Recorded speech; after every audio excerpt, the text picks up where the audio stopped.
Now, if one were to look on your Instagram bio on that social media platform, they would see the phrase RIP Pops. Yes. Now, what was he really like? My dad, great human overall. Like, God really took his time when he made him. Great husband, great father, great brother, great son. So he is a legendary coach in Chicago. He passed in the year of 2018, which was my senior year of high school. Obviously pretty tough for somebody that's that young and, like, you know, about to go to college. And then he was also the main reason I played basketball, like, to begin with. He's been coaching his whole life. Coached all my brothers. My brothers all play basketball as well, which also got me into the basketball realm. So he was like great. He took young men in, and he wasn't just like a coach. Like, he was also a mentor to a lot of young boys. Got them off the streets if needed. Gave them somewhere to stay if needed. It's been plenty of times where he's had players like that had to stay with us in our home because they just were going through a tough situation. So he was just a great overall man. And to this day, like, I might be walking down the street or walking anywhere, and they'll be like, "Oh, is Coach Thorpe your dad?" And I'm like, I just, my heart is full when I hear that because he had an effect on so many people. Now, do you remember the last correspondence you had with him before he passed away? I do. So he was actually mad at me. So because I had just had surgery. So I had scoliosis. So I just had surgery to fix my spine to, be able to play basketball to my best ability. And when you have scoliosis surgery, you got to, like, pretty much learn how to walk again. So I had that in the summer, right after AAU season, and, like, I was going to Simeon Career Academy at that time. And the season started around, like, I want to say November. So I had to, like, not rush, but necessarily rush so I didn't miss it. So every day he was, like, putting a scar gel on my back. He was, like, giving me massages I needed. So he was pretty much babying me. I'm his youngest baby.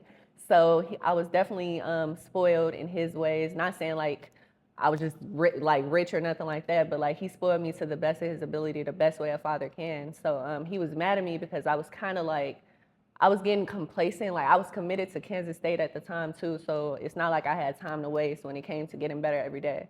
So I was getting complacent with basketball, and he doesn't like that. Obviously, nobody does. Like, he always wanted me to be hungry, humble, and just work ethic was at the top of my game. So he was mad because obviously I didn't want to work out as much. I was, if I did work out, I didn't probably go as hard, things like that. So my last correspondence was, like, him just telling me, like, I'm proud of you. I want you to work hard so you can be the best you can be, and so you don't have to pay for any school at the end of the day, and you could say that you did that. And he wasn't mad at me after that. So it's like it definitely ended on a great note. His passing was unexpected, so it's not like I saw it coming or nothing like that, but it definitely ended on a great note, and I think that was God as well, because God forbid he would have been mad at me when it happened. So it was just great to end that on a great note with him. And how far did that correspondence take place up into his passing?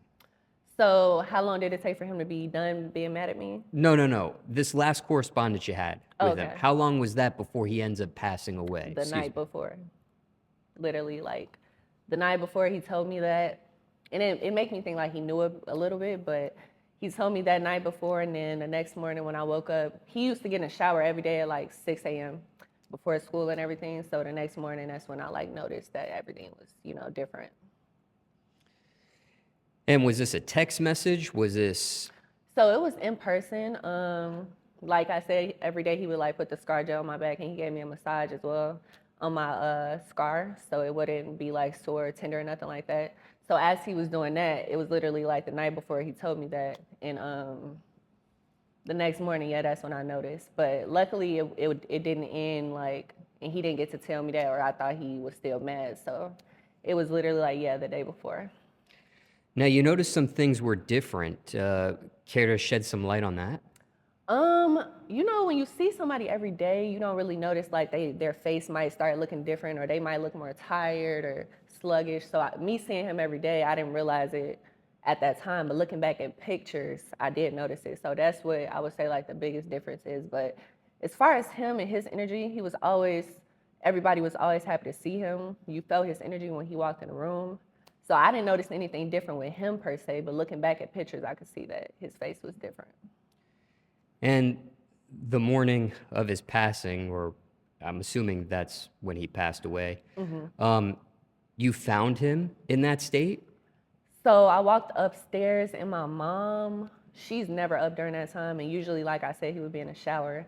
He wasn't in the shower. So she was just like on the phone, like kind of pacing a little bit. And that's when I found him. Yeah. And just to be a little bit more clarifying here, Hmm. you saw him actually pass away, or he was already passed He away? was already passed away. Yeah. So I think she might have. I'm not sure. I never asked her because, like, obviously it's a touchy subject to think about that morning per se. But he had already passed when I saw him. Yes. And what was that like? Definitely traumatizing. I thought I knew something was wrong because, like I said, she's never up at that time, and she was like on the phone.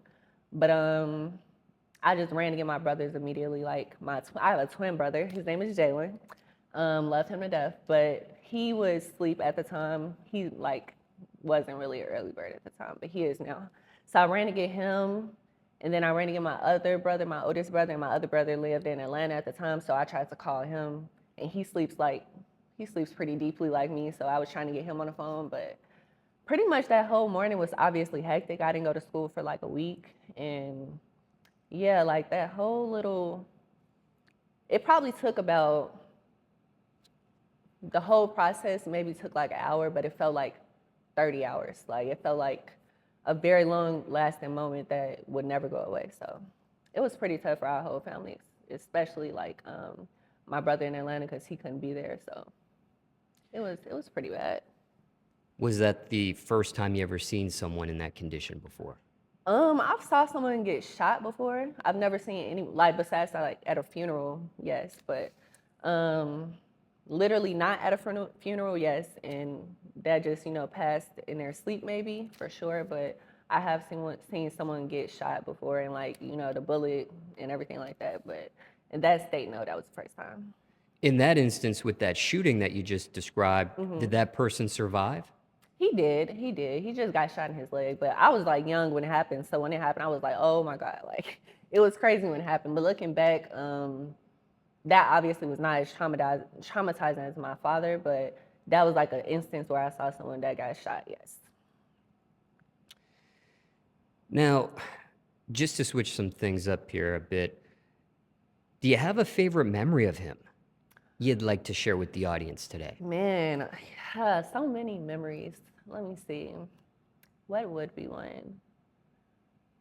It was so many great memories with him. It's like just hard to pick one. Mm, Or just being asked that question, is there one that comes to mind? to mine. Definitely when he came with me on my visit to Kansas State, that's a great memory. When I first started playing basketball, this is probably the memory I'll actually go with though. So like I said, he was the high school basketball coach at my first high school, North Lawndale College Prep. Like he has two street names named after him because there's two campuses. So that obviously goes to show like how much of a great coach he was and how legendary his name is. So he was in the middle of a practice and like he would give the guys a water break and everything like that. So this is my first time touching basketball, and I just started chucking it at the rim and it was going in every time. And after that, he was like, yeah, we got to get you into basketball. Because I was obviously still am like a girly girl. So I didn't never really think I would play basketball. I might have thought it might come about because I got three brothers that all do play basketball. But ever since then, he knew I had something special. He was invested into me as much as I wanted him to be, and even more at times that I didn't want him to be. But that's him loving me as much as anybody could because like sometimes you're gonna have that love-hate relationship with basketball, but he was still there, still motivating me. So I would say that's a definite memory when I very first shot the ball at a rim and it went in, and he was just so excited to see my talent on the court. And what's the best advice you received from him, or Um, most important thing you learned being around him? that's also like one of the things. Like it's hard to pick one piece of advice he gave because he's gave so many, but definitely just be consistent, be humble. He would always say, failure is not an option. So I would always try not to give up on things, even if it got tough, even if it got hard. And just always keep your family first. Like my family is very tight knit. We're still like that to this day because of him. So he's given plenty of great advice, not just to me, to anybody he's ever had an impact on their life, anybody he's ever even met. Like, I just think he's given them great advice. So if I had to pick one, definitely just keep going even when things hard and failure is not an option. Now, you mentioned this was a traumatizing experience. Mentally, has this been something you sought any professional help over? Um, I have, like, I talk to my family a lot. That's not professional help, I get that, but I talk to them a lot. And then also my freshman year at Kansas State, I had tore my Achilles. That's when I was saying like I redshirted. So it was, that all happened in like the span of a year, or no, I lost him that past year, so October, and then the following year, not even like a full year, really, I tore my Achilles. So it was kind of difficult. Not even kind of. It was obviously difficult for somebody that's only 18 years old, 19 years old. So it was like a team professional. She was like our therapist, our team therapist.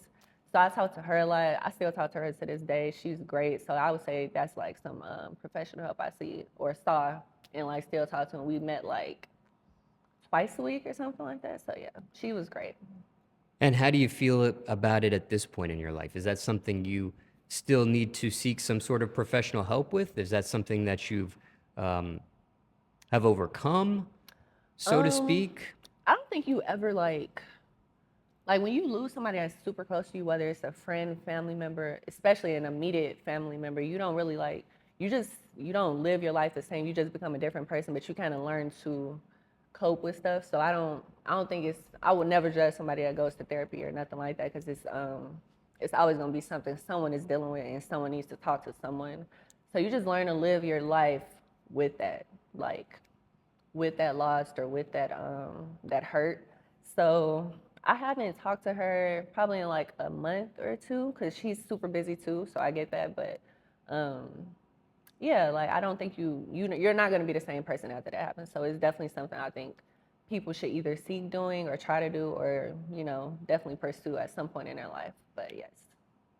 Now, what do you say to someone, and of course, circumstances could be different for everyone, but Mhm. in your case, your father passes away, how far do you think your father passing away before you have this Achilles injury?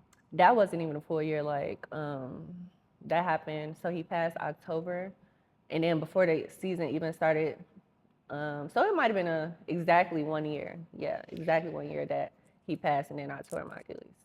So, from someone on the outside looking in that might hear your story and hear about your father passing, and then well, even before your father passes, you have this scoliosis issue. Yes, yes. Then your father passes, then you have this Achilles issue. But then, they see you going viral for your photos. They see Hmm. you're a brand ambassador now. They see you've got a master's degree and things of that nature. And it looks like it's all great on the other side. But what do you say to someone who might be going through something similar in the sense that there's a phrase, when it rains, it pours. Mm. So if you felt like that was happening in your life, one thing after another, and it's not letting up, what do you say to someone that might be going through something similar? Definitely, because it was definitely a time I wanted to give up. Even after this, every instance you just said, the scoliosis, I wanted to be done because that recovery was like 6 months or something like that. But I was back on the court within like 3, or even some people take a year. But I was like trying to come back as quick as I can. Then obviously my dad passing, wanted to give up on basketball then, and then tearing your Achilles, which a lot of people don't do at a young age that I did it. Like usually, like Kevin Durant, he was in the NBA, Kobe was, like just to name a couple.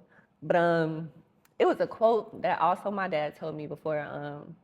You can't like give up on stuff, or you got to hang in life to see where it might take you. Because if I gave up, I wouldn't be sitting in front of you today. If I gave up, I wouldn't have been able to do 5 years of college basketball as I did and like get my master's. Not even just like the basketball sides of things, but being able to say you got your master's, a lot of people can't say. So that was a big thing for me as well. And my family is very, education based. Like every single one of my siblings has a degree and graduated college, top of their class. So, had any of us given up, because not even just me, my brothers could have gave up too, like with whatever they were doing, because like we all had a great relationship with my dad. So I would just say like definitely a piece of advice is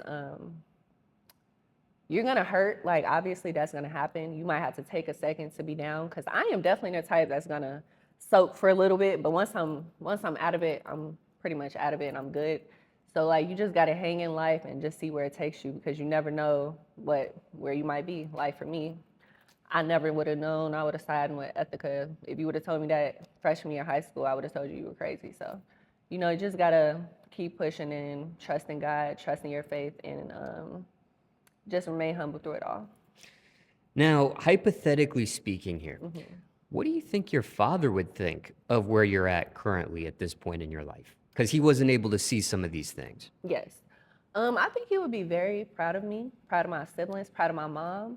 She's been very strong throughout all this. And crazy thing is, a lot of my experiences have been her experiences. So that just goes to show, like, even if she would have gave up, I might not even be here. My brothers might not be here. So I think he would be very proud of me, especially for the education side, because he wasn't just all sports all the time. Like he was a lot of other things. He was funny, smart, intellectual, great coach. He was a lot of things. So seeing me get my master's while still maintaining things on the court, he would just be extreme. It would be a huge smile on his face. Now, you mentioned God here. Hmm. Do you follow religion by any chance? I do. I believe in God for sure. Like my whole family does. We go to church pretty much on a regular basis, like as much as we can. If we miss it, we're probably gonna watch it on some type of stream or something like that. So definitely believe in God and a strong believer in my faith. And when you say church, would this fall under Christianity? Yes. My uncle is actually a pastor. My mom's brother is a pastor, so we attend his church pretty regularly. And when it comes to Christianity, sometimes it can get more specific than that, like a particular branch or denomination under that religion. Does it get any further than Christianity for you? No, I think we're like pretty in touch with just being Christians. Like we don't go too into any specifics. Like we know there is, we believe in God, we trust in His Word. Like whenever we have something that we're stressed about, worried about, anything like that, we're obviously going to pray about it. And whenever I can speak for myself, whenever I ask God to reveal something to me, He does it, even if it hurts my feelings. But He always reveals something. So huge believer in my faith and trusting God because He got me here to the point I am today. So yeah, we're a big family of Christ. Yes.